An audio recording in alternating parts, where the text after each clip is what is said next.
So make sure you're paying attention. That way we can understand it.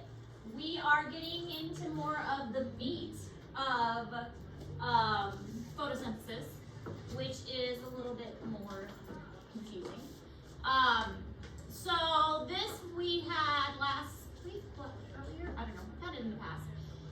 Kind of a recap of this, like the summary process, what goes in, what comes out. We'll be focusing on the light-dependent reaction today, and we will be looking at the light-independent reaction tomorrow. So with the light-dependent reaction, we have ADP and NADP plus, water and energy going in, and then ATP and ADPH and oxygen coming out. And then this will be the second step. Now remember that everything has a purpose, nothing is wasted, and everything is used for something. Oxygen goes out of the plant, but is used for cellular respiration. And then these two, ATP and NADPH, they both go down here to the next step. And again, we're just focusing on this first step today. So this is kind of a summary of the whole thing. We are inside a chloroplast, which is where this takes place. And we have our stack. What is our whole stack called? Do you remember?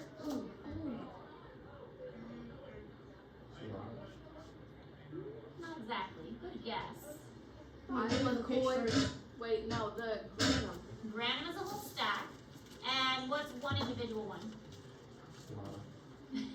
Thylakoid. Still a good guess, but not exactly. Thylakoid? Thylakoid. The stomata is the opening in the leaf. Okay. So thylakoid for one, and then a stack is the granum. And we will be looking specifically at the thylakoid today. And the light-dependent reaction takes place across the thylakoid membrane, so across the membrane.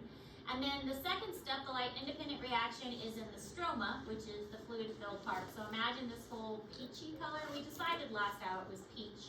So it was kind of orangey, but they said peach. That this whole peachy color is the chloroplast.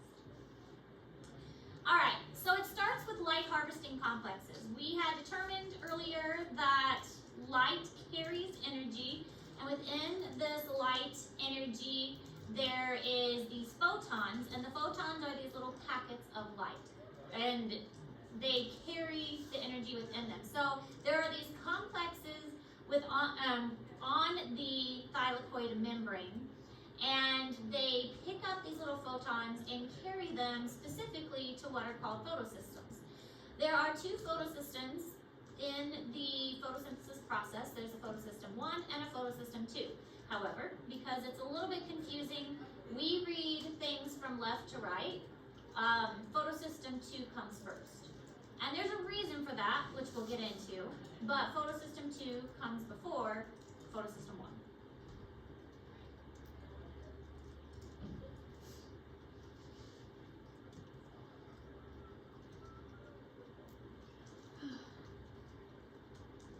Are you dressing up for Halloween?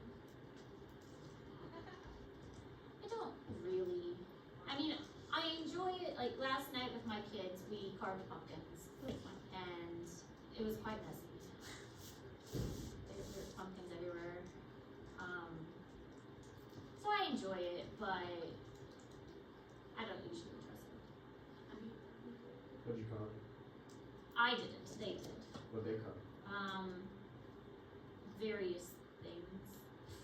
My son, oh my sweet Dax. My Dax is my troublemaker.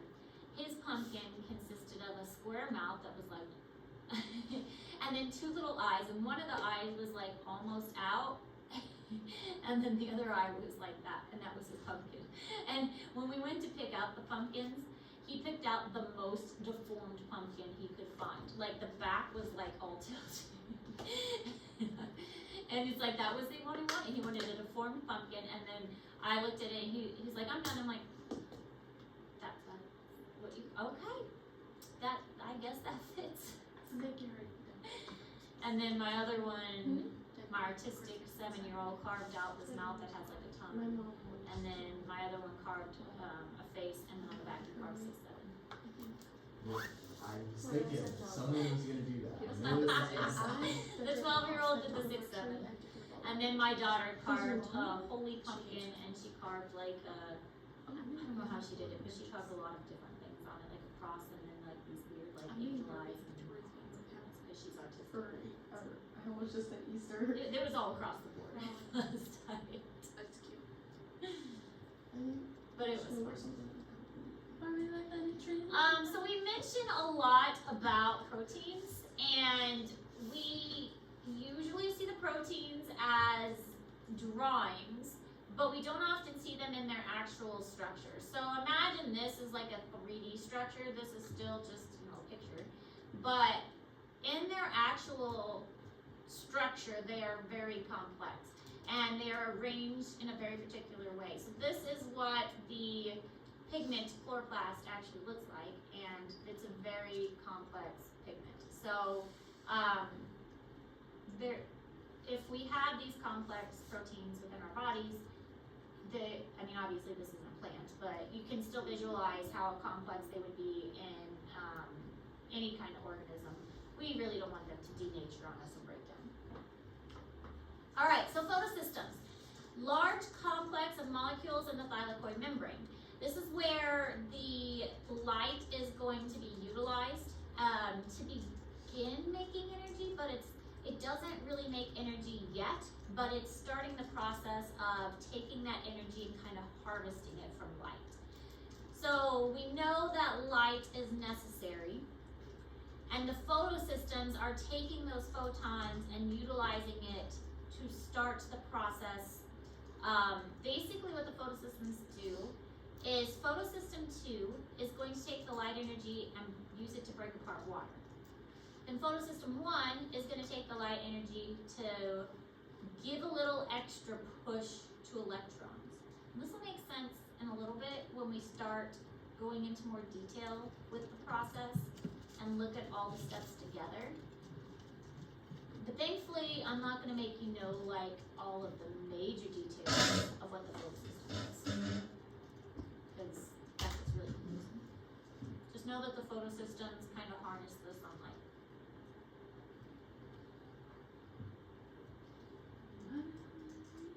The light harvesting complexes are around the photosystems. They take the photons and kind of like gather them up and push them toward the photosystems.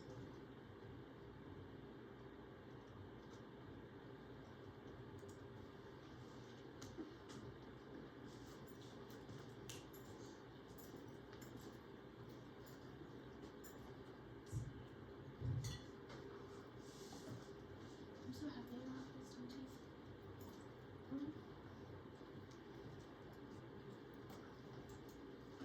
So in this picture, the light green is the light harvesting complexes, and their job is to get the photons and direct them to dark green, which is the photosystems. So the photosystems are doing more of the big work, and the light green are kind of gathering up the light and directing them to the photosystems themselves.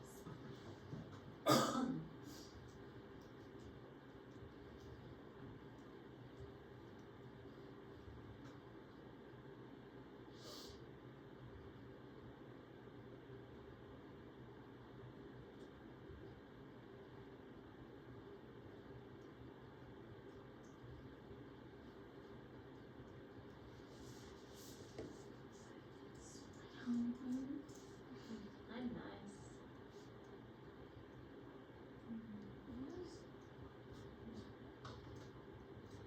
Alright, so non-cyclic pathways and cyclic pathways. Those are two different things that are described in this photosynthesis process. The first is the non-cyclic pathway. The non-cyclic pathway is the one that plants use mostly, and it is the most extended. So with this, it is for more advanced plants too. The cyclic pathway is what plants, it's like the more primitive one, what plants used to use. But with the cyclic pathway, it uses both photosystems 1 and 2, and you're gonna have more things produced, including oxygen and NADPH. So it's producing more things that make it a lot more efficient. And this is what is used more often by more plants. The cyclic pathway is a more primitive method and not nearly as efficient. You're not going to get oxygen out of it, you're not going to get NADPH out of it, and while it can be used over and over again, it's not going to give you as much ATP. So it's not a method that's going to be, that plants are going to choose to use as much.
Chloroplasts are the little green organelles found inside the photo. I will say before we get too far into this video explains the entire process of photosynthesis.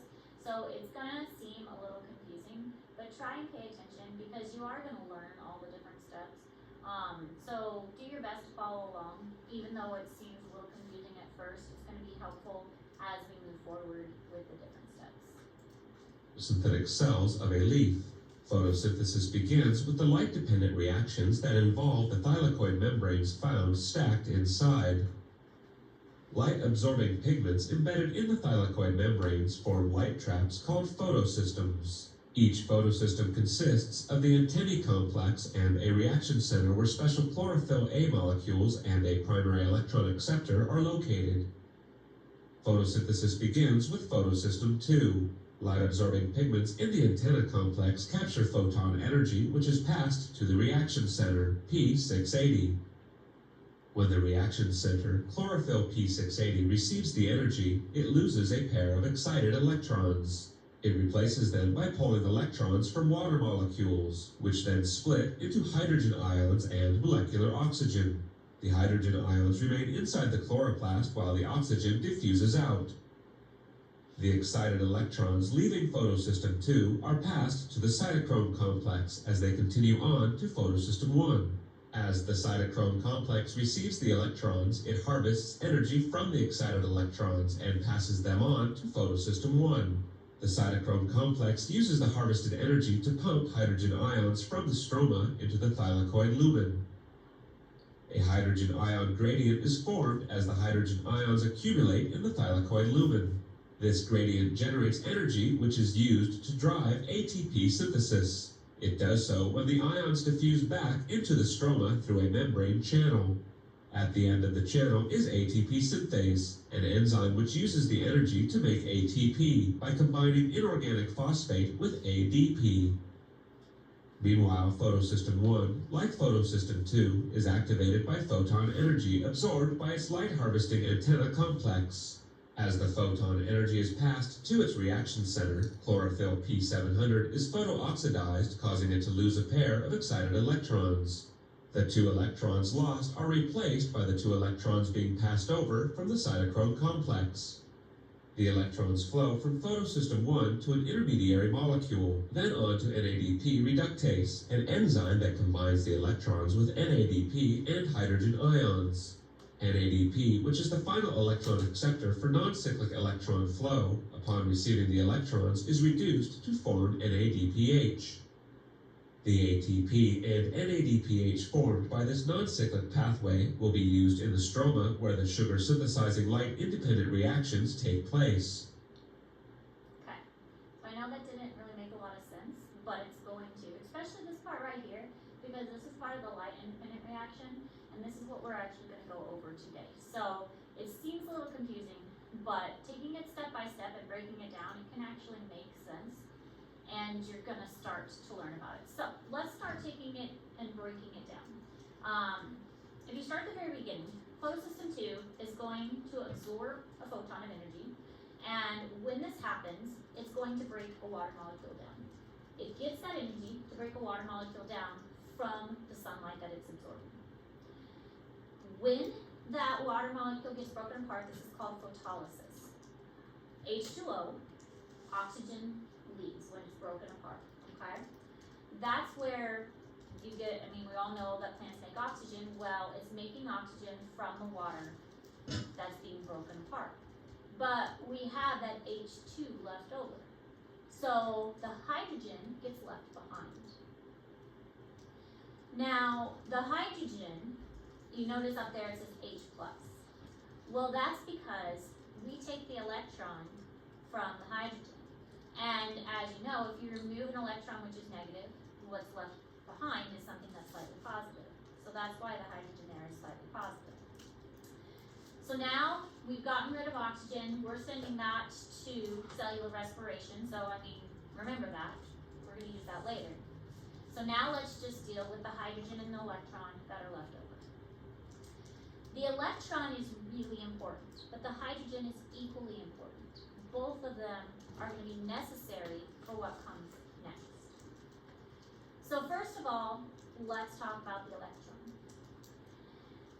During photosystem 1, the energy from the sun is going to give that photosystem a little bit of energy, not only to break down water, but to bounce around the electron in what's called the electron transport chain, also known as the electron transfer chain. I say both. Most of the time I think I say transport chain, but it's the same thing. So what's happening here is imagine you're standing at the top of a staircase, and you throw a ball down the stairs. When you throw if it's a really good rubber bouncing ball like you used to play with as kids, you throw one of those down the stairs and it bounces all around. It may bounce against the stairs or it may bounce against the wall. It's gonna bounce pretty good, and each bounce is basically releasing energy. Releasing a little energy with sound, releasing a little energy in the bounce. The energy is being released. Now imagine you can harness this energy, which is basically what the plant is doing. Every time that electron bounces, a little bit of that energy is captured. And when that energy is captured, it's grabbing electrons from one side of the membrane and pulling the hydrogens inside and trapping them inside the thylakoid pancake. So now we have hydrogens left over from water, and all these hydrogens that are being grabbed from the energy of the electron.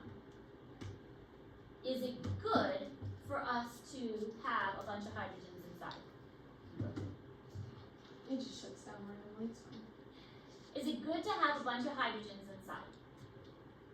We learned about osmosis and diffusion. Does it like high concentrations? No. Most cells, or chloroplasts in this case, like to be balanced. So there's a reason, though, that we're concentrating a lot of hydrogens inside the thylakoid.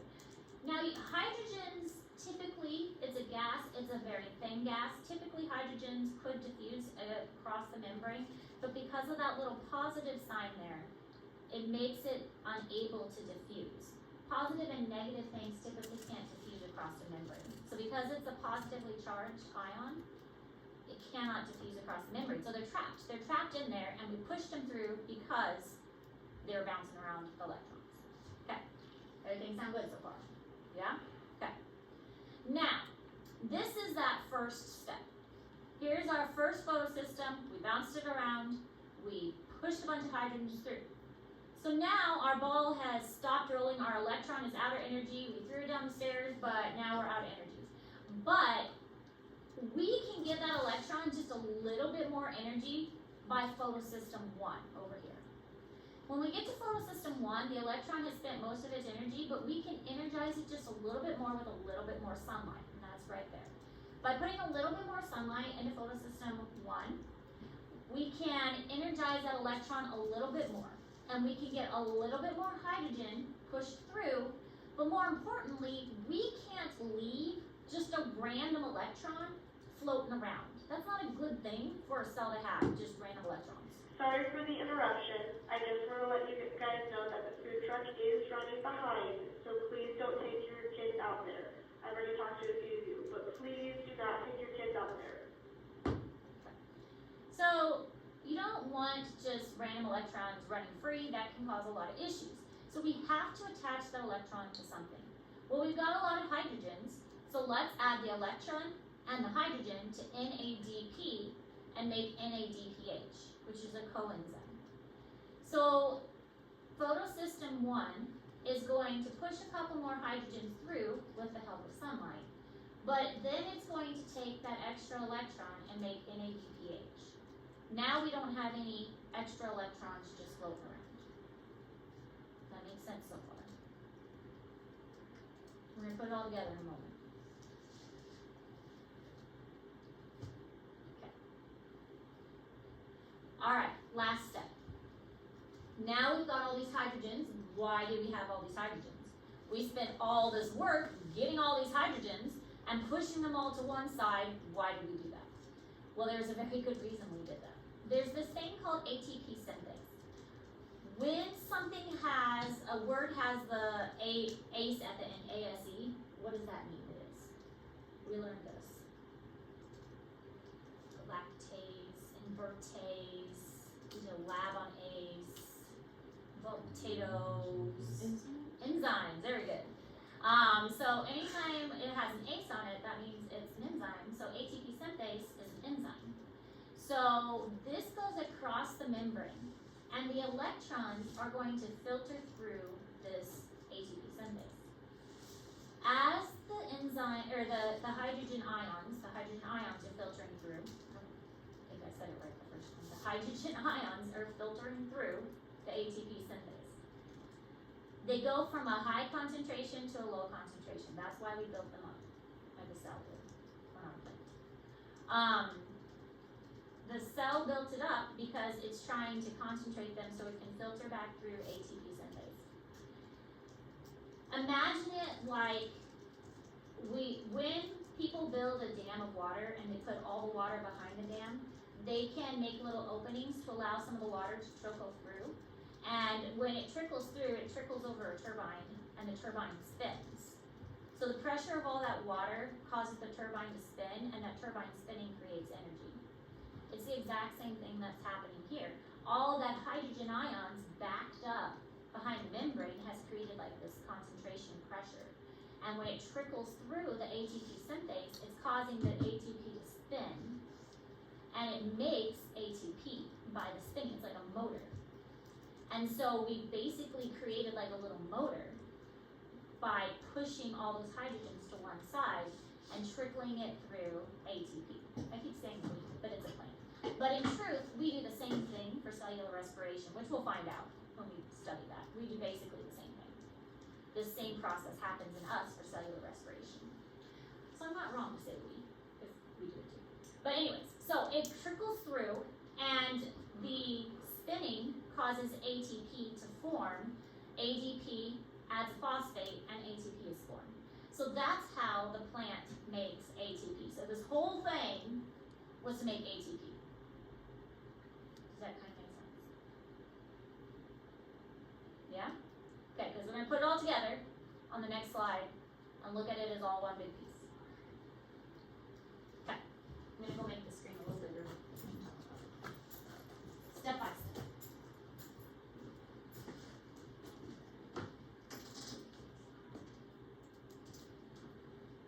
Alright, step by step. Starting at the beginning, we have photosystem 2 over here. Getting our light energy coming in. The light energy activated photosystem 2, which allows the water to be broken apart. So again, according to our equation, we have water coming in. So we're gonna break that apart by a process called photolysis. Then our oxygen goes away. We say we don't need it, but we actually do. That comes into cellular respiration over here. So it goes out of the plant to the stomata. And then the hydrogens are left behind. The hydrogens are stuck inside, here's our thylakoid. It's stuck inside the thylakoid because of the positive nature of it. It can't pass through. Now our electrons, which came from here, because if the electron was still attached, then this would just be a hydrogen. But we took the electron off, and we are bouncing the electron around. Like I said, we were throwing a ball. We're bouncing the electron around. But by bouncing it around, we're pushing more hydrogen through. So more hydrogen driving through, more hydrogen, and creating a strong concentration in here.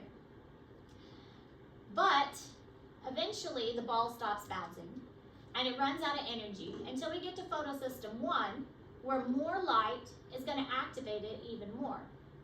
Then we have the electron gets a little bit more energy, a little bit more hydrogen can pass through, but we also need to form a bond here, which is one of the reasons why we need a little more energy. You can't form a bond without some kind of energy. So then we add a hydrogen onto the NADP to make NADPH. There's also just extra hydrogens coming here. Yeah, we get hydrogens from water, but there's also some extra hydrogens just floating around out here. So now we have NADPH. This will go to the next step. This is necessary for the next step. This step makes ATP. Our next step is going to make sugar.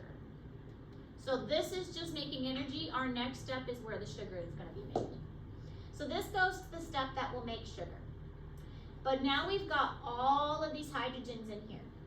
And because it's such a high concentration, they want to get out, and they get out by going through, here's our ATP synthase.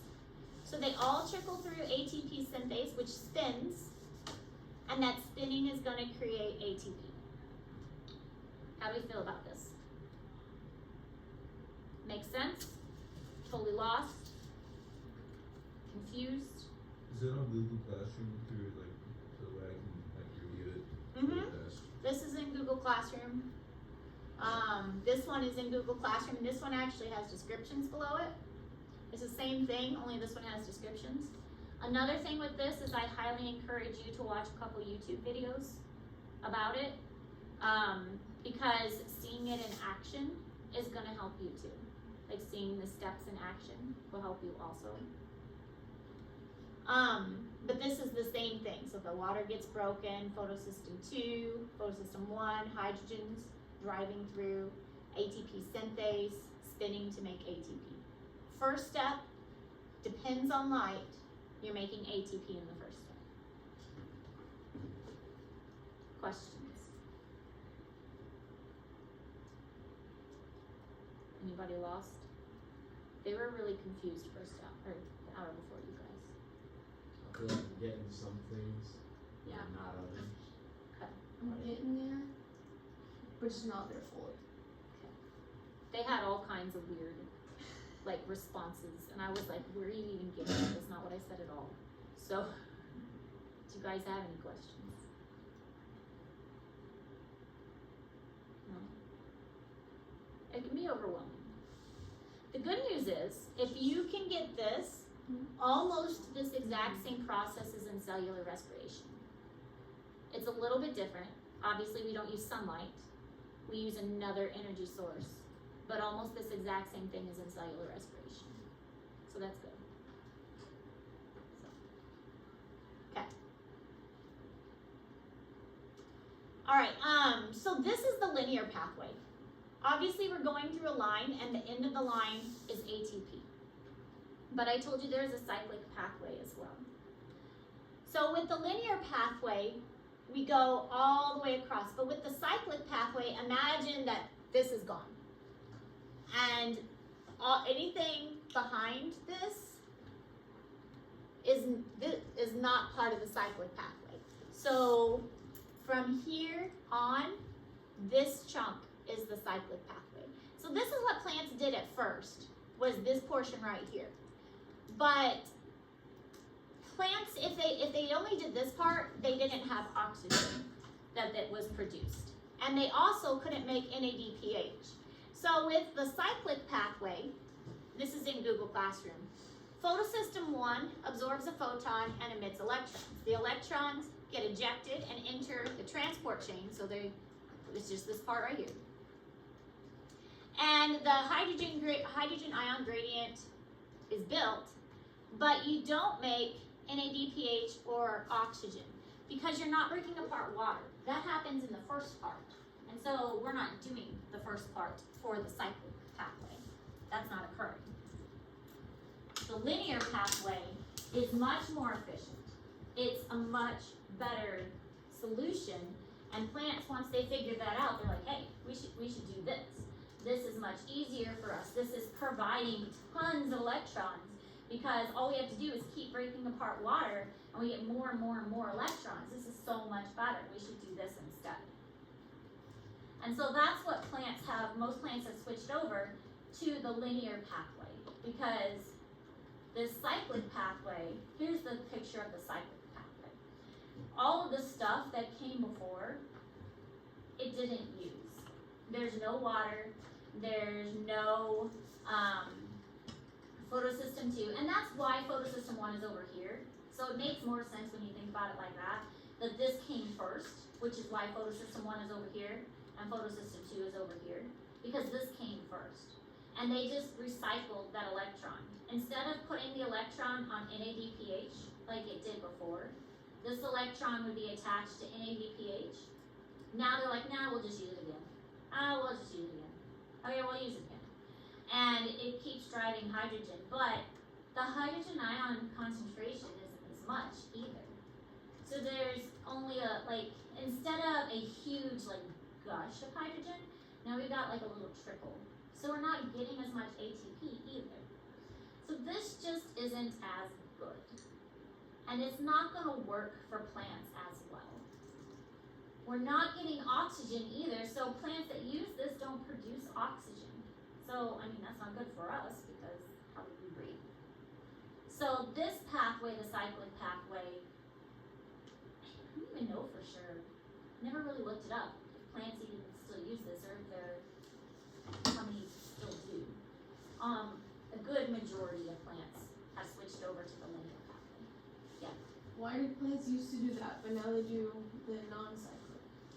Because it provides way more ATP for them.